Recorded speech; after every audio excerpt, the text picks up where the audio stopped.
সম্মানিত মাছ চাষী ভাই বন্ধুরা, আসসালামু আলাইকুম। আশা করি আপনারা সকলেই ভালো আছেন। আজকে আমি আপনাদের সাথে আলোচনা করব বাংলাদেশের জনপ্রিয় একটি মাছ থাই সরপুঁটি নিয়ে। এই মাছ আমাদের দেশের পরিবেশে খুব সহজে বেড়ে ওঠে, রোগবালাই খুবই কম এবং অল্প সময়ের মধ্যেই বাজারজাত করা যায়। তাই যারা কম খরচে দ্রুত লাভবান হতে চান তাদের জন্য থাই সরপুঁটি মাছ একটি দারুণ সুযোগ। তো সম্মানিত ভিউয়ার্স, থাই সরপুঁটি সাধারণত পুকুর বা ঘেরে চাষ করা হয়। প্রথমে চাষের জন্য পুকুর নির্বাচন করতে হবে। পুকুরটি যেন পর্যাপ্ত রোদ পায় এবং পানির গভীরতা অন্তত 4 থেকে 5 ফুট হয়। পুকুরের পানি প্রথমে সেচ করে শুকিয়ে নেবেন, তারপর চুন এবং সার প্রয়োগ করে পুকুর প্রস্তুত করতে হবে।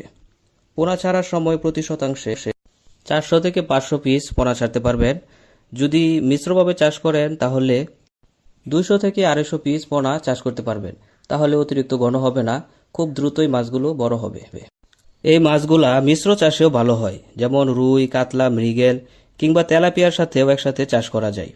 খাদ্যের দিক থেকেও এই মাছ খুব সহজ। ভুসি, খৈল, চালের কুড়া, সরিষার খৈল কিংবা বাজারের প্রস্তুত ফিড দিয়েও চাষ করা যায়। নিয়মিত খাবার দিলে 4 থেকে 5 মাসের মধ্যেই এই মাছগুলা বাজারজাত করা যায়। প্রতিটি মাসের গড় ওজন হয় 400 থেকে 500 গ্রাম। তো সম্মানিত ভিউয়ার্স, এই মাছ চাষের বিশেষ সুবিধা রয়েছে, যেমন এই মাছ চাষে খুব দ্রুত বৃদ্ধি পায়, রোগ প্রতিরোধ ক্ষমতা খুব বেশি, স্বাদে খুবই ভালো, বাজারে চাহিদা সবসময় থাকে, খরচ কম, লাভ বেশি। তো সম্মানিত ভিউয়ার্স, আমাদের কাছে এখন মানসম্মত থাই সরপুঁটির পোনা রয়েছে। আমাদের পোনা সুস্থ, রোগমুক্ত এবং মানসম্মত। আপনারা যারা থাই সরপুঁটি চাষ করতে চান তারা আমাদের সাথে যোগাযোগ করতে পারেন ভিডিও স্ক্রিনে দেওয়া আমাদের নাম্বারে। এবং কি আপনারা যারা নিজে এসে পোনা সংগ্রহ করতে চান তারা নিজে এসেও আমাদের কাছ থেকে পোনা নিতে পারবেন।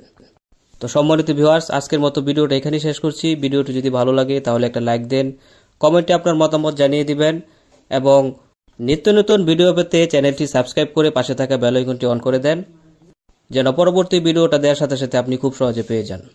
তো আজকের মতো এখানে বিদায় নিচ্ছি। সকলে ভালো থাকবেন, সুস্থ থাকবেন। আল্লাহ হাফেজ।